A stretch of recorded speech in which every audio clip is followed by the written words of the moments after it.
তারা যেন ভিতরে চলে আসে। চলো কবি লিখছে দেখেন, জন্ম যখন নিলাম মাগো মুসলিমের ঘরে, কাঁদবো আমি খোদার কোরআন আমার অন্তরে, মাগো আমার অন্তরে, মাগো আমার অন্তরে।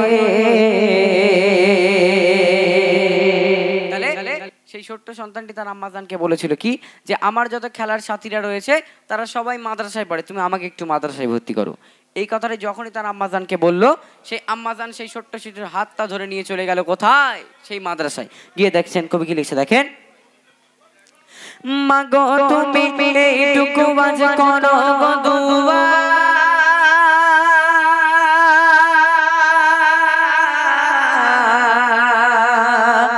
মাদ্রাসাতে থাকিতে পারি ছেড়ে তোমারি মায়া, আর তোমার সোনা হাফেজ হবে, তোমার সোনা আলেম হবে, মনের বাসনা, মাগো করো প্রার্থনা, মাগো করো প্রার্থনা। জন্ম যখন নিলাম মাগো মুসলিমের ঘরে, আরে গাঁথবো আমি খোদার কোরআন আমার অন্তরে, মাগো আমার অন্তরে, মাগো আমার অন্তরে। তাহলে এই কথা যখনই বলা হলো, সে আম্মাজান ছেলেটিকে নিয়ে কোথায় চলে গেল, মাদ্রাসায়। মাদ্রাসায় ভর্তি করে দিল। দিয়ে যখনই বাড়িতে চলে আসবে, সেই সন্তানটা তখন তার আম্মাজানের আঁচলটা ধরে বলছে যে মা, আমি একবার বললাম, তুমি আমাকে একবারেই মাদ্রাসায় ভর্তি করলে, আলহামদুলিল্লাহ আমি খুব খুশি, কিন্তু যে আম্মাজানের মুখ না দেখে আমি ছেলে একটুখানি থাকতে পারতাম না। যে আম্মাজান আমার সামনে থেকে 1 ঘন্টার জন্য যদি কোথাও চলে যেত, আমি ছেলে আমার মন ঠিক থাকতো না। সে আম্মাজানকে ছেড়ে আমি কিভাবে থাকবো? সে ছেলেটি বলছে দেখেন, যখন মাগো পড়বে মনে তোমার সোনা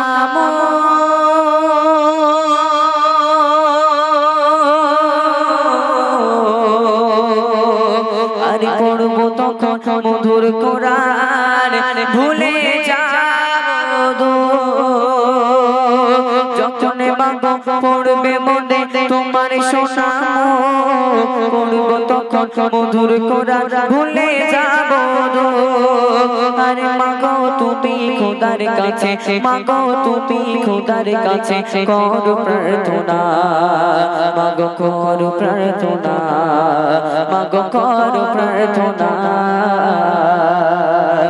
জন্ম যখন নিলাম মাগো মুসলিমের ঘরে, আরে গাঁথবো আমি খোদার কোরআন আমার অন্তরে, মাগো আমার অন্তরে, মাগো আমার অন্তরে। এই কথা বলার পর যখনই সে আম্মাজান সেখান থেকে চলে গেল, তো তখন থেকে সেই ছেলেটার জীবন শুরু, মাদ্রাসার জীবন। দেখেন এখন আল্লাহ পাক যার যেমন মেধা দেয় তার তেমন পড়াশোনা করতে লাগে, ঠিক আছে। তো সেই ছেলেটি একটু পড়াশোনা করতে টাইম বেশি লাগলো, 4 থেকে 5টা বছর কেটে গেল পড়াশোনা করতে। যখন সে হাফেজ আলেম হয়ে গেল, মাদ্রাসা থেকে পাগড়ি নিয়ে যখনই বাড়িতে আসছে, বাড়ি এসে দেখে তাদের উঠানে লোকজন ভর্তি, লোকজন ভর্তি, সবাই কান্নাকাটি করে, সবাই শুধু কেঁদেই যাচ্ছে, কাউকে জিজ্ঞাসা করছে কি হয়েছে, কেউ কিছু বলে না। অবশেষে একজন লোককে জিজ্ঞাসা করছে, ভাই এই কান্নাকাটি করে কেন, ব্যাপার কি? বলে ভাই, যে আম্মাজানকে ছেড়ে তুমি তোমার জীবনের মূল টাইমটা কাটালে, সে আম্মাজান আর দুনিয়াতে বেঁচে নেই, হায় আফসোস। এর থেকে কষ্টের মুহূর্ত আর কি হতে পারে, এর থেকে কষ্টের মুহূর্ত আর কি হতে পারে, যে আম্মাজানকে ছেড়ে সেই ছেলেটি তার জীবনের মূল টাইমটা কাটালো, সে আম্মাজান আর দুনিয়াতে বেঁচে নেই। তখন আজকে যদি আমরা সাধারণ ছেলে এখানে হতাম, কি করতাম আমরা? যদি সাধারণ ছেলে এখানে আমরা হতাম, আমরা কি করতাম? আমরা গিয়ে হাউ মাউ করে মায়ের লাশখানা জড়িয়ে হাউ মাউ করে কাঁদতাম না? হাউ মাউ করে কাঁদতাম। কিন্তু সেই হাফেজ ছেলেটি, আলেম ছেলেটি এই কাজ করলো না। সেই ছেলেটি কি করছে? শেষ কথায় কবি ছন্দের মাধ্যমে লিখছে দেখেন, আলেমে হয়ে ফিরিতে বাড়ি গেল অনেক দিন,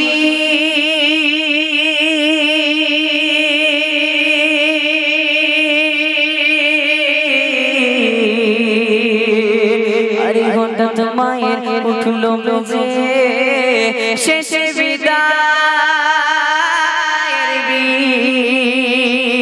আলেমি হয়ে ফিরতে বাড়ি গেল অনেক দিন হঠাৎ মায়ের উঠলো বেজে শেষে বিদায়ের বিন আর ছেলে তখন চাইছে দোয়া ছেলে তখন চাইছে দোয়া রব্বির হামহুমা কামা রাব্বায়ানি সগীরা কামা রাব্বায়ানি সগীরা জন্ম যখন নিলাম মাগো মুসলিমের ঘরে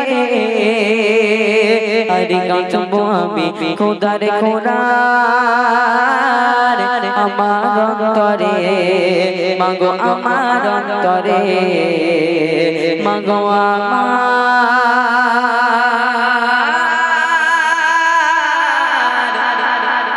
অন্তরে। সেই ছেলেটি তখন আম্মাজানের লাশের পাশে গিয়ে হাউ মাউ করে কাঁদে হাউ মাউ করে কাঁদে। আজকে আমরা সাধারণ ছেলে হলে হাউ মাউ করে কাঁদতাম, কিন্তু সে হাফেজ ছেলেটি এই কাজটা করলো না।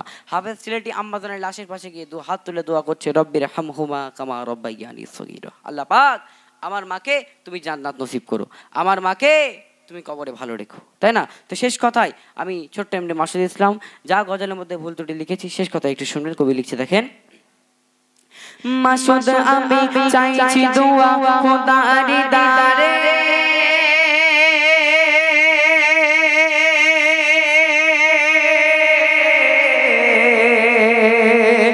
আরে এমন ছেলে দাও গো তুমি প্রতিটি ঘরে। মাসুদ আমি চাইছি দোয়া খোদার দারে এমন ছেলে দাও গো তুমি প্রতিটি ঘরে। এটাই খোদা তোমার কাছে এটাই খোদা তোমার কাছে আমার বাসনা খোদা পূরণ করো না আমার মনের বাসনা। স্কুলেতে পড়বো না আর হাঁটি মাটি মিটি মাদ্রাসাতে পড়বো মাগো আলিফ লাম মিম মাগো আলিফ লাম মিম মাগো আলিফ লাম মিম মাগো আলিফ লাম মিম মাগো আলিফ লাম